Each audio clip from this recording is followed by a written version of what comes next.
say the currency is king. They don't know a goddamn thing about who we are. What it means is what it's worth.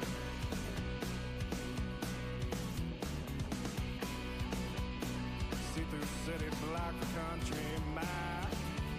The staring's really not my style. Poach tongue, one more word and you might choke. And they don't know how long the story goes. All we're doing, find crosses and open up my chest so I can finally breathe. Stepping on the road, but I suppose we might as well be free till we find our way back home.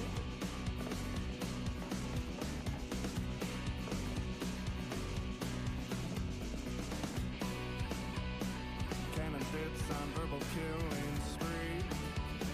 Blind sheep fall to their knees. Choose a side, left or right, it's all the same.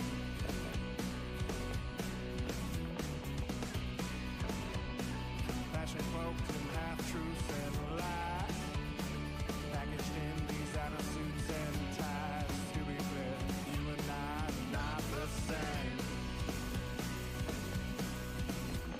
And they don't know how long the story goes, but we're doing five crosses and open up my chest so I can finally breathe. Stepping out alone, but I suppose we might as well be free till we find our way back home.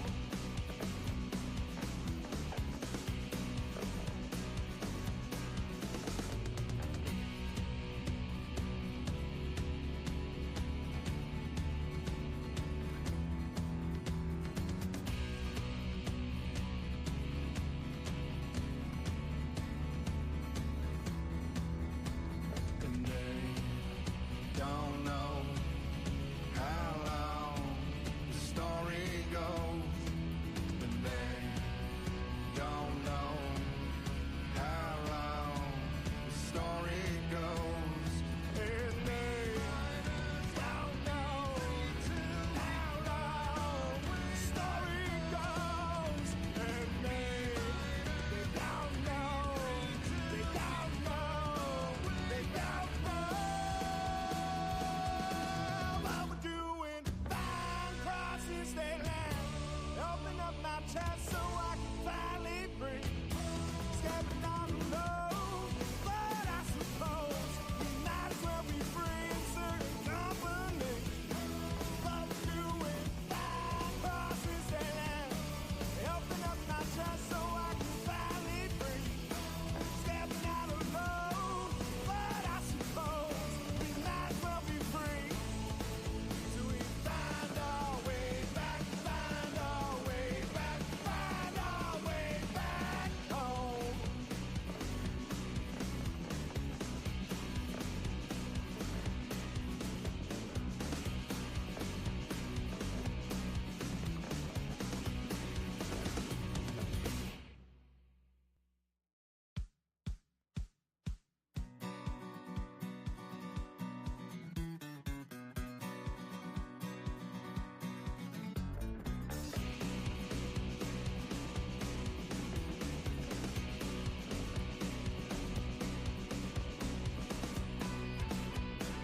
Fools say the currency is king. They don't know a goddamn thing about who we are. What it means is what it's worth.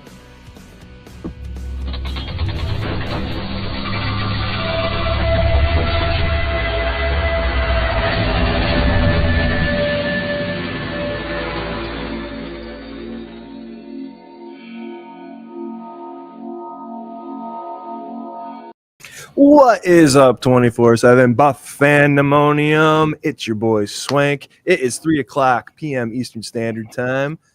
It's a game day, and that can only mean one thing, man. It's time for Sunday Sessions right here with myself, my boy Scooter Magooter, I got him when he took a sip. Hey, big game, guys. Super Bowl preview. A lot of people will say, wow, whiskey's getting me already. It's all right, man. Start over. You're good. Looking forward to it. Can't wait to talk to you boys about it. All right, Scooter. So glad to have you. And down below, the smoothest, silkiest voice in all of Buffalo Bills podcasting, our boy, Mr. Ryan Thomas from the Ryan Thomas. Oh, no, I'm sorry. The Thomas Take Sports. Hey, you might be ahead of the curve. You might be a little ahead of the curve. Yeah. Might be a little ahead of the curve. 2025, shaking some things up. We'll Hell see. Yeah. Oh, yeah. All right. Mm-hmm. Well, go follow our boy RT for all the greatest stuff that you can find in the whole Bills verse. You can also follow 24/7 Buff Fandemonium on Twitter, myself and Scooter. We got all of our handles on here, and we're part of the Buff fan base, so follow them. Also follow, it's a follow train. 26 Shirts, go to 26shirts.com. They sponsor the show. Give them all your money. It's a great deal, great threads. You'll look fly. You'll feel great. You're helping out a family in Western New York. Del Reed and the gang, kicking out all sorts of great things. 26 Shirts, go support them. Guys, big game today. Huge game today. Huge. Like Scooter said, man, it could be a preview of the Super Bowl. It's the Super Bowl that America wants, whether they know it or not. They want it. And two franchises that really pulled themselves up by their bootstraps and turned things around here in the last couple of seasons. So we like doing this show an hour and a half before kickoff because the inactives come out as soon as we go live, and today is no different. The inactive list came out. I'd like to get you guys' take on these names right here. We thought maybe one of these guys was going to be out. Turns out it's both of them. Damar Hamlin and Taylor Rapp both out for this game. Rasul Douglas out, we knew. Eddie Ulufashiu, he is one of those guys that's always on this list. DT Quentin Jefferson, DE Casey Toohill, which he's been a regular rotation kind of guy. They must be fitting to scheme something here. And then quarterback Mike White, who they pulled up from the practice squad. So, RT, I'm going to shoot it down to you, my brother. What do you think of this here list? And I'd say maybe the secondary you might want to talk about. I don't know. Yeah. Honestly, this week I wanted to refrain from looking at the inactives prior to coming on. I wanted you to deliver them to me, Swank, and I'm a little surprised. I'm not gonna lie. I'm a little surprised that the back end of things, Rapp and Hamlin are out, which means that Cole Bishop is gonna have to step up. I'm assuming. Yeah. Maybe we see. I don't know. Maybe we see a little bit of Micah Hyde. Is he on that inactive list? He's not, but I didn't see him. I didn't see him get pulled up. Yeah. Right? They pulled up Mike White and that's right. Kareem Jackson. That's right. That's right. Who was a free agency? He was a free agency. Cam Lewis, probably. Cam Lewis, yeah. Cam Lewis, Cole Bishop, big day for those two to really, show that they're willing, ready, and able, to step up, especially, I think this matchup, maybe I'm wrong here, but we've kind of hinted at this in previous weeks where they're playing a team that they want to keep guys out when they might not need them as much. Yeah. And the Detroit Lions, if there's anything that they're extremely good at, it's running the football. So maybe they feel like we're good enough in the front seven. Let's give these guys a shot. Let these guys rest, get healthy, coming back home. And, maybe they trust the process. Clearly, that's their motto. So I'm curious to see how this works out because Jared Goff has been statistically pretty solid, but Detroit's been a very good running football team, rushing football team, I should say. Offensive line, Gibbs, Montgomery. It sounds like a law firm, but they're fighting a lot on the football field, man. They're making it happen. So it'll be a challenge nonetheless. Oh yeah, man. All good points. That double-headed monster. Once we get into our takes, I want to get a little bit more into my feelings about Jared Goff and this offense in particular. But there's a name that's not on this list that I think shouldn't have been on it last week.